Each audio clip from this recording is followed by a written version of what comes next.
বাংলাদেশের জাতীয় নির্বাচন মানেই দিল্লির বাড়তি সতর্কতা। তবে এবারের নির্বাচন ব্যতিক্রম, কারণ এই ভোটের মধ্য দিয়ে বহু বছর পর বাংলাদেশে এমন একটি সরকার আসতে চলেছে যেখানে আওয়ামী লীগ নেই। ঢাকায় আওয়ামী লীগ সরকারের সঙ্গে কাজ করতে অভ্যস্ত ভারতের জন্য এটি এক বড় পরিবর্তন।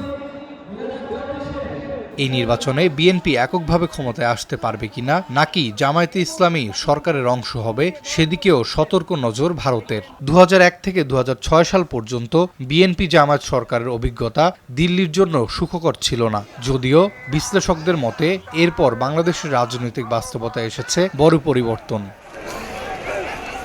তবুও জামায়াতের ভূমিকা এবার গুরুত্বপূর্ণ।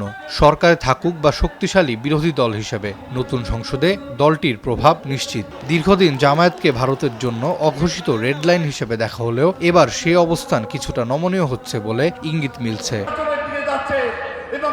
ভারতের সবচেয়ে বড় উদ্বেগ উত্তর পূর্বাঞ্চলের নিরাপত্তা। শেখ হাসিনার শাসন আমলে বিচ্ছিন্নতাবাদী গোষ্ঠীগুলো বাংলাদেশের মাটিতে আশ্রয় পায়নি, যা দিল্লির জন্য ছিল বড় স্বস্তি। নতুন সরকার এই প্রশ্নে কী অবস্থান নেয়, ভারতের সেটি এখন মূল দুশ্চিন্তা। এই নির্বাচন থেকে দিল্লির প্রধান প্রত্যাশা বাংলাদেশে একটি স্থিতিশীল, নির্বাচিত ও প্রতিনিধিত্বমূলক সরকার গঠন। অন্তর্বর্তী সরকারের সময়কার অনিশ্চয়তার পর এবার নির্বাচনের মাধ্যমে স্থিতিশীলতা ফেরানোই সবার লক্ষ্য বলে মনে করা হচ্ছে। আরাফাত ইয়াসার, RTV।